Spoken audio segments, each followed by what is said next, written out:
private jam. Nobody does. But once you're there, you do your thing, and yeah, then you have a level of satisfaction from it. Well, that's kind of the way gaming is. So, okay, gentleman in the orange. Oh, yeah. Guy in the orange. Okay. One, nice hair. Two. Nice hair. You talking to him? Doing some very intensive grooming. Two, what do you think of how your accomplishments have inspired other people to like push themselves to try and beat your score, and how that kind of inspiration, like, you know, makes people like want to do inspiring things? Well, I regularly get messages. I would say emails. I actually don't get that many emails anymore since it's a world of social media. But I regularly get interaction with people who tell me that they saw somewhere that I spoke, they saw an interview, they saw a movie, and they were inspired to do things. Literally, people who tell me they were inspired, they went back to school, they finished their degree. I mean, that gives a level of satisfaction that I would not have ever even understood before these things started happening. I've had people come to me literally with things. One guy with a aerosol can, a particular invention, and he said, I got to make this work. He said, you're the guy to help me, and I put him in touch with somebody. When I go to an event, and there's people there who give me notes, please read this, read it later, and I take it home and I read it. I mean, things that are hardcore touching. I mean, things that would, bring you to tears. It's very, very inspiring. In some ways, it's the greatest level of satisfaction. But in other ways, it's the hardest thing I do. When I was in Denver, there was a kid who, he was about 13. He looked about 8. He had every disease you could think of. There was a group of him and other kids that were together.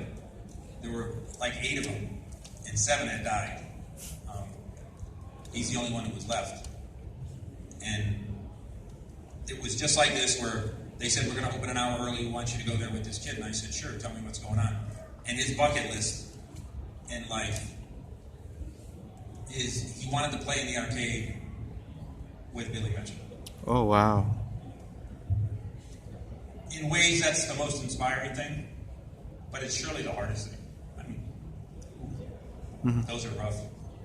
You know, and he's since passed away. Oh. You know, I say to people, you're here, you're having fun with your kid, God bless you. And I don't mean to sound cruel, but you're having fun, and when you're going around the corner, you're going around the corner. But things like you're talking about, they never leave. They're like right here. So it's great that you give people inspiration. Sometimes it's challenging to handle, but I wouldn't change it. So that's why when I go places, I've never said no to an autograph, to a selfie, to a question, to a handshake, to anything, because I never wanted to be that guy. I don't do that. Or I'll do that, that'll cost you $50. Right. I can't do that. Mm-hmm. So. And the Comic-Cons get mad because that's how they make money. That's true. I mean, you can't, man, they watch it. You go in the bathroom. You can't go in the bathroom and sign something for somebody because that's how they make money. So it's always a little tug of war. Mm-hmm. So that's all. Mr. Mario, you lost your hat.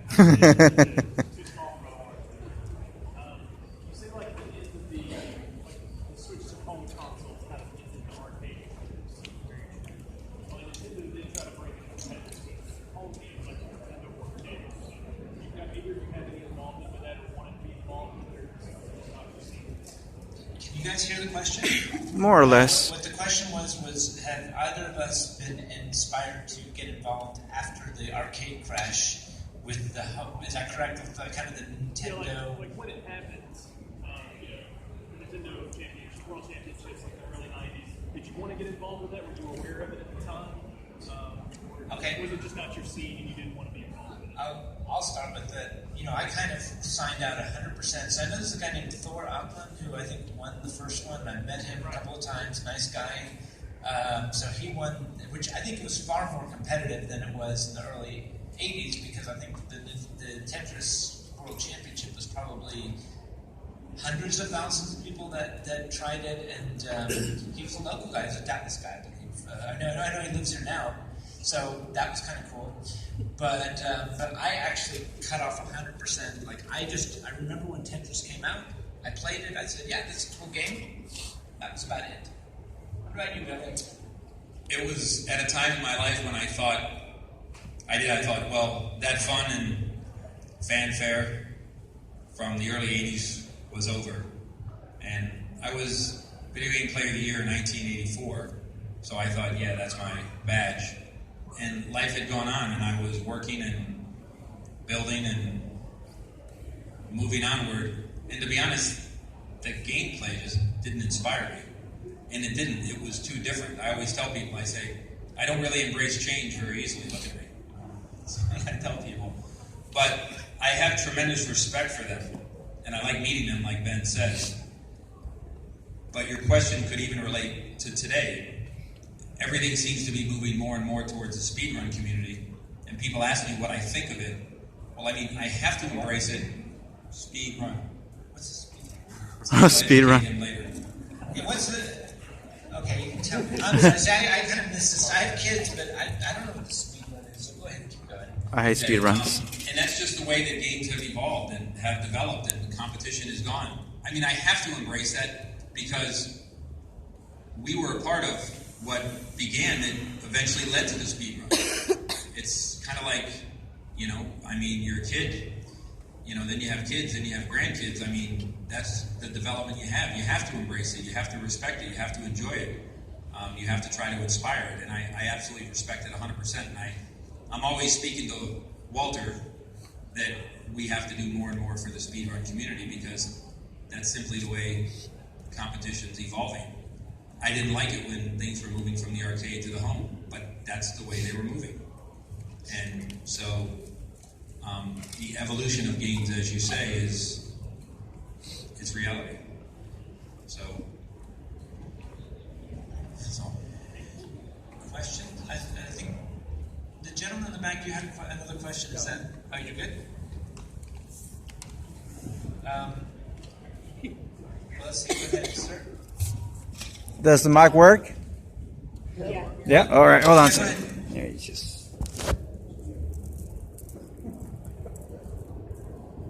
Spirit of expense. I have a question.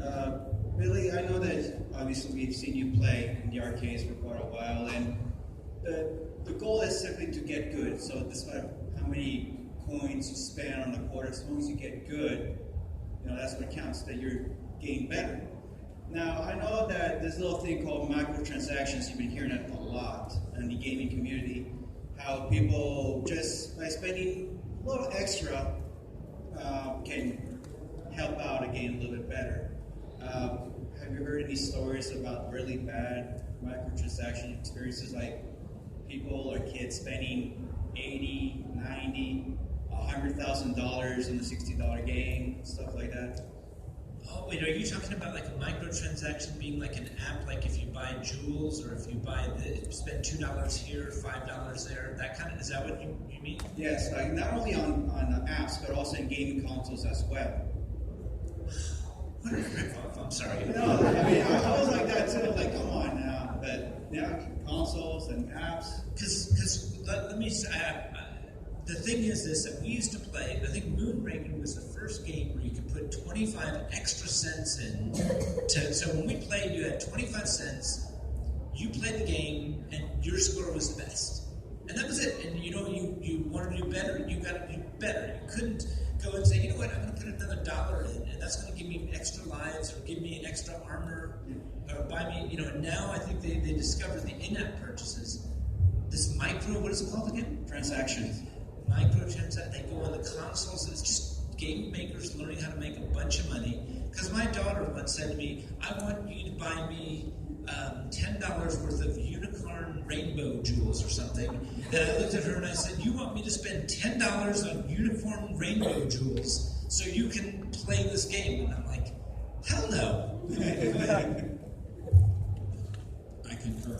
But the fact of the matter is, again, evolution. When we were kids, I would often be interviewed, and you had to defend the fact that, gee, kids aren't going to school and they're stealing money from their parents, and they're doing this and they're doing that, and they're spending money they shouldn't or they don't have.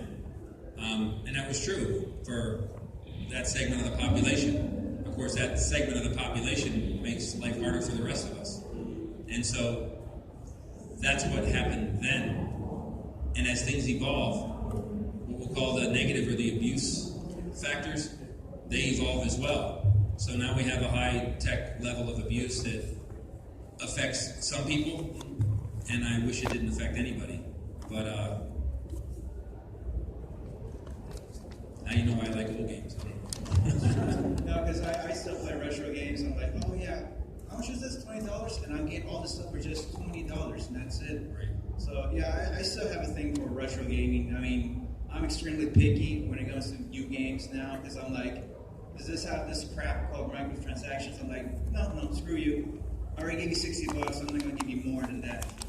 See, one of the problems we faced in the golden age as we were trying to organize competitive gaming, game companies were making so much money.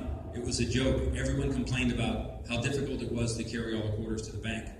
They were making so much money, we couldn't get their attention for any level of organization. The example that we used was that an organized sport or hobby, has longevity and it makes more money. The example given at the time, I remember, was bowling. Nobody said, let's go bowl. There's leagues, and people bowl in leagues, and that's how things are organized, and that's what we had hoped to accomplish. But we couldn't get anybody's attention because they were only interested in making money. And I want to say that this is a big part about the crash in the early 80s, is that the whole monetization of gaming was based upon putting 25 cents into a console. So I remember in one of the magazines, the trade magazines, actually mentioned me because I spent my first world record was 36 hours on Stargate. And they said, a kid spending 36 hours on tying up a $2,000 investment, I don't look at that as a positive, I look at that as a negative, because that's telling me I could have made $150 in that period of time. And so part of the challenge of the early arcade games was that there was a conflict between creating a culture and, as Billy said, a league and getting the gaming community to compete. Because once we got good, we could spend hours and hours on one quarter, and suddenly that, the goodwill, the monetization, they're in contrast with each other. When now you come up with these in-app purchases, these monthly subscriptions, these other ways where now you've got a culture and a way to monetize it. Although I do think that there is some scumbaggery in the way that you monetize, in the way that now you really don't have to be the best. I spend $100, I can do much better than that guy who spent $20 and has better skills, because that $80 unlocks the entire universe. While it'll take me 3 years with my $20 investment to get where someone could do in a day with $100. I think that I have a problem with that. On the stream, some people said that what you're speaking of made them quit gaming. Thank you, guys. You're very welcome. Chris, did you have something? What do you think about games that are the new indie games that are coming out that are clearly directly inspired by games from your era? For example, Gravatar. Sorry, I call it Gravatar because it's so close to Gravatar. Cosmotrons is inspired by Gravatar. Killer Queen being inspired by Mario Brothers, Donkey Kong, Joust. How do you guys feel about these type of new game developers, arcade game developers, so closely being beholden to the old games? You're right. It's sort of a cross between a new game, what we call home games and the arcade games. And the fact of the matter is, once again, I have to embrace it because it's the evolution of games. Is it what I like? Is it that purity? No. And probably if I spent time with it, I would enjoy it just as much as I did the classic games back in the early 80s. That time doesn't exist now. But everywhere I go, when I go into a barcade, yeah, they always want to pull me over because they want me to play Killer Queen or something. 2 reasons. Number one is they want me to play it because we just have fun. But 2, they like to sit there and film. I played Killer Queen and beat Billy Mitchell, so they like to do that too. I thought one of the best innovation was when Wreck-It Ralph came out. Mm-hmm. I loved the concept there of how they took an 80s game, a fake game that could have existed in the 80s, and kind of married that with what was going on. But I got to tell you, what you just described, I don't have time for it. I mean, I genuinely, I'm not even aware of that. Because my kiddos, they're all, my youngest is 9, my daughter, and I have a son that's 11. They play Roblox, Minecraft, and my wife, who never played video games as a kid, she's from Romania, she was blaming me. She goes, your kids are obsessed with video games because you were a video game champion. And I said, no, they're obsessed with video games because that's what every kid is obsessed with video games. Right. And I actually get bored to tears when my kids try to show me their Roblox or their I'm like, you're virtual Legos. I don't get it. Yeah, it's pretty But much. they love it. Pretty much. That's how it But is. it's kind of funny. His wife needs somebody to blame. He gets blamed. Oh. When we were kids, going to the arcade, yeah, there were kids. Yeah, they stole money. Yeah, they broke into houses. Yes, they spent that money on games. And before there were games, they stole money. They broke into houses and they spent the money on something else. Mm-hmm. But you needed something to blame. So you blame the video games. Yes, no, 5 See, minutes. that's We've bullshit done right 5 there. minutes, so maybe one more question, and then if anybody wants, I guess You're kind of slow. You can only answer one question in 5 minutes. Oh, man. Hi everybody, my name is Doug. Thank Hola. you for taking my question. What's going on is the rise of retro arcades, barcades. How do y'all feel about it? The question is, with the rise of retro arcades or barcades, how do you feel about it?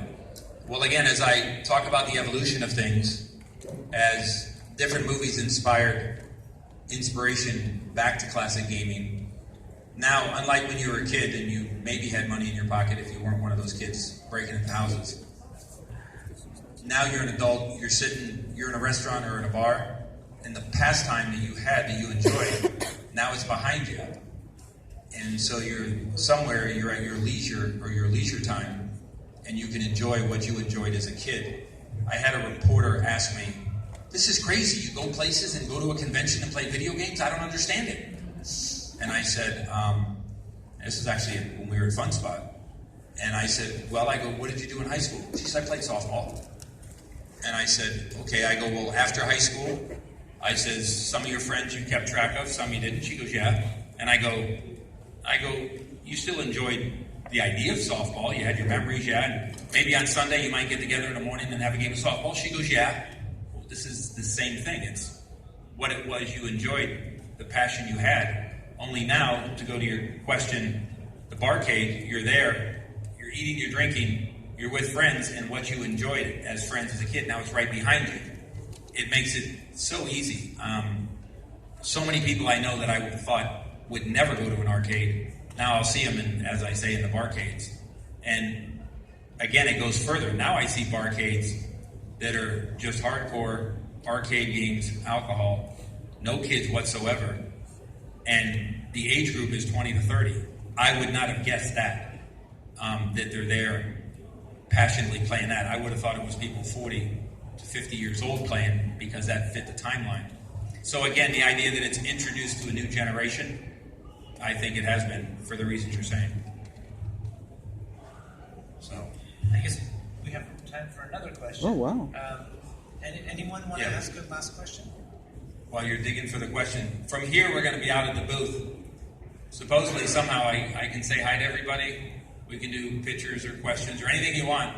And somehow I'll sit there and play Pac-Man and figure out how to do it. Oh. Dying. He's trying to get a perfect Pac-Man again. No, I'm trying to get a kill screen. Oh, kill But then screen. tonight, we're supposed to go to Free Play, which is here in town.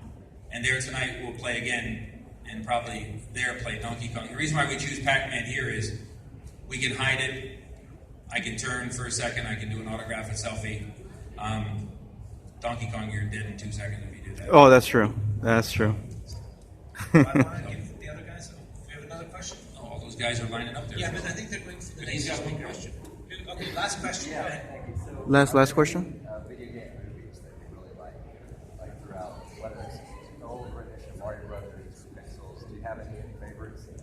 Yeah, well, my favorite is that one movie with the one guy, King of Kong, Ah, I see. chasing ghosts. So I was going to say that as a kid, I loved Tron, and my kiddos loved Pixels. I mean, they've watched Pixels like 8 or 10 times. I thought it was okay. It wasn't great. It wasn't bad. And then I think Wreck-It Ralph did a really. I actually really liked Wreck-It Ralph too. I thought they did a really good job on that one. So those are kind of the ones, at least from a kid's point of view, showing them. I think they did a good job. Okay. Does anybody know his name yet? All right, you got it. We got Okay. Thank you. Woo!